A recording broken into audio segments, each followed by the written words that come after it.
Grabe talaga yung Pertua. Noong Tuesday lang, nag-birthday kasi ako. May regalo yung Pertua para sa akin. I-unbox natin. And yun nga guys, pagkabigay nila sa akin ng regalo, sinabi nila may note daw sa dulo. Balita raw to para sa mga ka-Pertua natin. So para sa inyo yun. Unboxing tayo ng mga gifts mula sa Pertua. Open muna natin. Iyon, wow! May cap tayo dito. Wow, may shoes pa.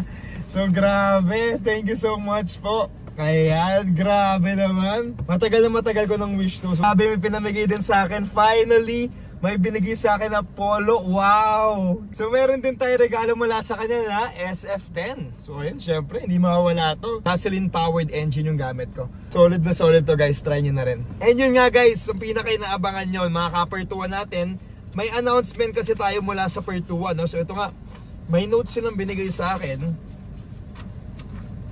Ilang days na lang, TikTok Brand Day Anniversary na! Grabe! So yun guys, pakita ko sa inyo.